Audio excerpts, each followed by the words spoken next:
সোমবার থেকেই রাজ্য রাজনীতিতে নতুন করে আলোচনায় তৃণমূলের সর্বভারতীয় সাধারণ সম্পাদক অভিষেক বন্দ্যোপাধ্যায়ের দুই ডেরা।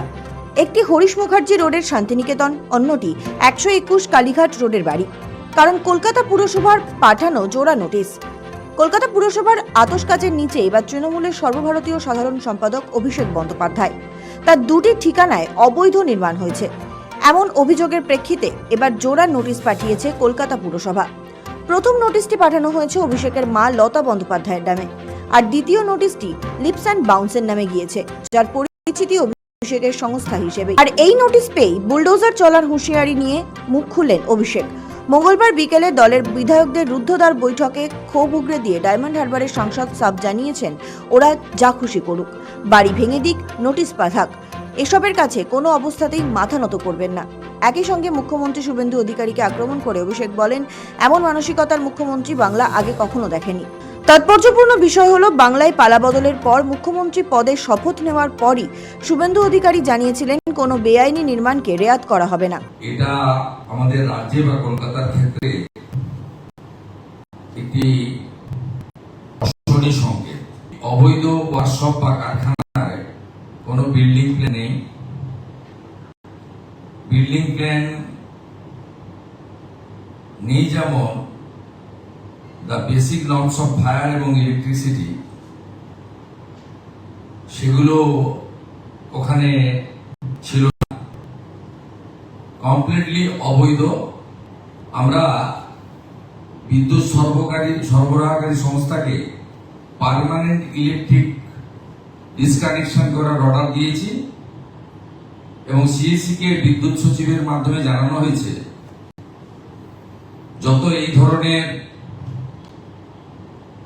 বিল্ডিং প্ল্যান স্যাংশন নেই, ইমিডিয়েটলি একটি ইন্টারনাল অডিট করে যাদের যাদের বিল্ডিং প্ল্যান স্যাংশন নেই তাদের ইলেকট্রিসিটি ডিসকানেক্ট করার জন্য আমাদের পৌর নগর উন্নয়ন সচিবকে নির্দেশ দেওয়া হয়েছে একদিনের মধ্যে ওই অবৈধ স্ট্রাকচার ভেঙে ফেলার জন্য, এএমসির উদ্যোগে কলকাতা পুলিশের সাহায্য নিয়ে। এবং একইভাবে এএমসি কে বলা হয়েছে এই ধরনের অবৈধ বিপজ্জনক কারখানাগুলিতে জলের লাইন কেটে দেওয়ার জন্য। আমরা এতে জিরো টলারেন্সের নীতি নিচ্ছি। মুখ্যমন্ত্রীর এই নির্দেশের পরই রাজ্যের একাধিক প্রান্তে চলেছে বুলডোজার। এসবের মাঝেই এবার খোদ তৃণমূলের সর্বভারতীয় সাধারণ সম্পাদক অভিষেক বন্দ্যোপাধ্যায়ের দুটি বাড়ি শান্তিনিকেতন ও কালীঘাটে পৌঁছেছে পুরসভার নোটিশ। বাড়িতে টাঙিয়ে দেওয়া হয়েছে নোটিশ। সেখানে জানানো হয়েছে, বেআইনি নির্মাণ হয়ে থাকলে তা অবিলম্বে ভাঙতে হবে, অন্যথা পুরসভার তরফে তা ভেঙে দেওয়া হবে। নজরে 17টি সম্পত্তি, 7 দিনের ডেডলাইন। হরিশ চ্যাটার্জি স্ট্রিটে দাঁড়িয়ে পেল্লাই শান্তিনিকেতন। রাজ্যের প্রায় সকলেই সেই বাড়ির সঙ্গে পরিচিত। ওই বাড়িতে স্ত্রী সন্তানদের নিয়ে থাকেন তৃণমূলের সর্বভারতীয় সাধারণ সম্পাদক অভিষেক বন্দ্যোপাধ্যায়। এছাড়াও একাধিক সম্পত্তি রয়েছে তার। 121 কালীঘাট রোডে রয়েছে বাড়ি, যদিও সেটা অভিষেকের মায়ের নামে। যদিও কালীঘাট রোডের ওই বাড়ি লিপস অ্যান্ড বাউন্সের সম্পত্তি দেখানো হয়েছে। तीसरा भातीजा Abhishek Banerjee, lips and bounce का 14, अपने नाम में 4, पिताजी का नाम में और भी 6, 24 प्रॉपर्टी। পুরসভার সূত্রে খবর, বর্তমানে অভিষেকের মোট 17টি সম্পত্তি কলকাতা পুরসভার স্ক্যানারে রয়েছে। তবে প্রাথমিকভাবে ভবানীপুর বিধানসভা এলাকার 73 নম্বর ওয়ার্ডের অন্তর্গত 121 কালীঘাট রোড এবং 188 এ হরিশ মুখার্জি রোডের বাড়িতেই ঝুলিয়ে দেওয়া হয়েছে পুরসভার নোটিশ। সেখানে স্পষ্ট বলা হয়েছে, এই দুই ঠিকানার নির্মাণে মূল নকশার বাইরে গিয়ে প্ল্যান বহির্ভূত বেশ কিছু অংশ তৈরি করা হয়েছে। নোটিশ পাঠিয়ে জানতে হয়েছে নিয়ম মেনেই শান্তিনিকেতন ও কালীঘাট রোডের বাড়ি তৈরি হয়েছে কিনা। যদি কোনো অতিরিক্ত নির্মাণ করা হয়ে থাকে তাহলে কি পুরসভার অনুমতি নেওয়া হয়েছিল, সেসব তথ্য জমা দিতে বলা হয়। জানা যাচ্ছে, পুরসভার তরফে স্পষ্টভাবে জানানো হয়েছে, নির্মাণে কোনো কারচুপি হয়ে থাকলে 7 দিনের মধ্যে সেই অংশ ভেঙে ফেলতে হবে। যদি অভিষেক বন্দ্যোপাধ্যায় নিজের উদ্যোগে তা না করেন, সেক্ষেত্রে পুরসভা ভেঙে দেবে। অর্থাৎ অভিষেকের বাড়িতে চলবে বুলডোজার। হাজার হাজার বাড়ি হয়েছে টাকা নিয়ে, সমস্ত বাড়ি অন্যান্য শহরেও আছে। যেটা পুরসভা দেখবে যে বেআইনি হয়েছে, সেখানে নোটিশ দেবে এবং তার আইনি যে বৈধতা সেটা প্রমাণ করার চেষ্টা করতে হবে।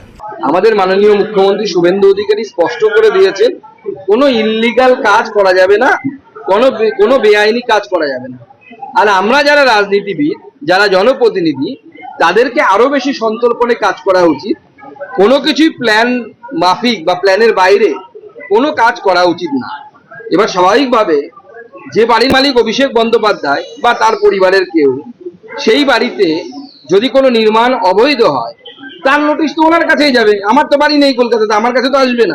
যদিও এই প্রসঙ্গে কলকাতা পুরসভার মেয়র ফিরহাদ হাকিমের সাফ বার্তা, তিনি কিছুই জানেন না। নোটিশ পাঠানো নিয়ে তার সঙ্গে কোনো রকম যোগাযোগ করা হয়নি। মঙ্গলবারও এই কথা বলেছিলেন, বুধবার বিধানসভায় বসেও সেই একই কথা জানিয়েছেন ফিরহাদ। দেখুন, আমি ওনার পার্সোনাল ব্যাপারে আমি কথা বলতে পারবো না, কারণ আমি কোনো ইজারা নিইনি। আমার কেএমসি রুলসটা বলার দরকার ছিল, আপনাদের জানিয়ে দিই।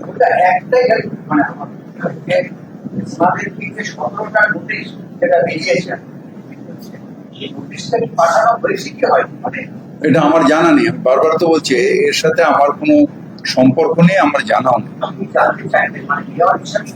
এটা আমার জানার এও নেই, এখতিয়ার নেই।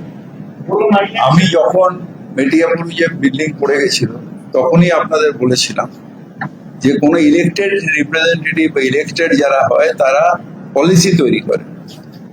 এক্সিকিউটিভ যে কাজটা, এক্সিকিউটিভ কাজটা, এই কাজটা কমিশনের আন্ডারে হয়, এটাই কেএমসি অ্যাক্ট। সুতরাং এই ব্যাপারে আমাদের এই রেগুলার ডে টু ডে কাজ, notice, stoppage of illegal building, নতুন বিল্ডিং স্যাংশন দেওয়া, এইটার মধ্যে জনপ্রতিনিধিরা থাকতে পারে না। যেরকম আমি এমএলএ হিসেবে, কুণাল এমএলএ হিসেবে, কাকে জিএসটি নাম্বার দেওয়া হবে না হবে আমরা দেখি, বা যারা এমপি কি ইনকাম ট্যাক্স দিচ্ছে না দিচ্ছে সেটা কি এমপি দেখে? ঠিক সেইভাবে এটাও আমাদের এখতিয়ারের মধ্যে পড়ে না। একেই হয়তো বলে ভাগ্যের চরম পরিহাস। গত কয়েক সপ্তাহ আগেও যে দৃশ্য রাজ্য রাজনীতিতে কল্পনা করা যেত না, এখন রাজ্যে ক্ষমতার পালা বদলের পর নতুন সরকারের আমলে ঠিক তেমনটাই ঘটছে খাস কলকাতায়। সদ্য সমাপ্ত 26-এর বিধানসভা নির্বাচনে রাজ্য জুড়ে কার্যত গোহারা হেরে ক্ষমতাচ্যুত হয়েছে তৃণমূল কংগ্রেস। তবে তিলোত্তমার বুকে কলকাতা পুরসভা এখনো নিজেদের দখলেই রয়েছে ঘাসফুল শিবিরের। কিন্তু প্রশ্ন উঠেছে, এই ঐতিহ্যবাহী পুরভবনের নিয়ন্ত্রণ কি আদেও আর মমতা অভিষেকের শিবিরের হাতে রয়েছে? এক কথায় উত্তর দিতে গেলে বলতে হয় না। কারণ খোদ তৃণমূলের পুরসভার তরফ থেকে এবার বেআইনি নির্মাণ ভাঙার করা নোটিশ পাঠানো হয়েছে স্বয়ং দলের সর্বভারতীয় সাধারণ সম্পাদক তথা ডায়মন্ড হারবারের বিদায়ী সাংসদ অভিষেক বন্দ্যোপাধ্যায়ের কাছে। 18 মে তারিখের দুটি নোটিশ ঘিরে তোলপাড় শুরু হয়েছে রাজনৈতিক মহলে। সব মিলিয়ে অভিষেক বন্দ্যোপাধ্যায়ের পারিবারিক ও বাণিজ্যিক বৃত্তে এবার সরাসরি আইনি ধাক্কা কলকাতা পুরসভার। প্রশ্ন উঠছে, এবার কি মমতা বন্দ্যোপাধ্যায়ের পাড়াতেও বুলডোজার চলবে? রাজ্যে নতুন সরকারের ক্ষমতায় আসার মাত্র কয়েকদিনের মধ্যেই কলকাতার খাস তালুকে দাঁড়িয়ে সরাসরি বিরোধী শিবিরের শীর্ষ নেতৃত্বের পরিবারের বিরুদ্ধে পুরসভার এই কড়া পদক্ষেপ অত্যন্ত ইঙ্গিতপূর্ণ। যদিও মঙ্গলবারই কালীঘাটে দলের নবনির্বাচিত ও বিদায়ী বিধায়কদের নিয়ে বৈঠক থেকেই অভিষেক নিজের অনড় মনোভাব স্পষ্ট করে বলেন, যাই হয়ে যাক না কেন, বিজেপির এই প্রতিহিংসার রাজনীতির বিরুদ্ধে তার লড়াই চলতেই থাকবে। বৈঠকে শুধু পুরসভা নোটিশ নিয়েই ক্ষোভ প্রকাশ করেননি অভিষেক। নাম না করেও মুখ্যমন্ত্রী শুভেন্দু অধিকারীকে নজিরবিহীন ভাষায় আক্রমণ শানিয়েছেন তিনি। পূর্বতন মুখ্যমন্ত্রীদের প্রসঙ্গ টেনে অভিষেক বলেন, বাংলায় এর আগে অনেক মুখ্যমন্ত্রী ছিলেন, কিন্তু বর্তমান জনের মতো কুৎসিত মানসিকতার মানুষ কেউ ছিলেন না, যাকে প্রকাশ্য ক্যামেরার সামনে টাকা নিতে দেখা গিয়েছে। আজ তাকেই রাজ্যের মুখ্যমন্ত্রী বানানো হয়েছে। তাৎপর্যপূর্ণ বিষয় হলো, রাজ্যে ক্ষমতার পরিবর্তনের পর থেকেই যেভাবে নতুন সরকার একের পর এক প্রভাবশালী তৃণমূল নেতার ডেরায় পুরসভার নোটিশ পাঠাচ্ছে, তা নিয়ে ইতিমধ্যেই রাজনৈতিক জলঘোলা শুরু হয়েছে। তবে পুরসভার এই বুলডোজার নীতির সামনে অভিষেক যে আইনি ও রাজনৈতিকভাবে পাল্টা লড়াইয়ের মেজাজেই রয়েছেন, মঙ্গলবারের বৈঠক থেকে সেই বার্তায় স্পষ্ট করে দিয়েছেন। সৌভিক সান্যালের রিপোর্ট, সময় কলকাতা।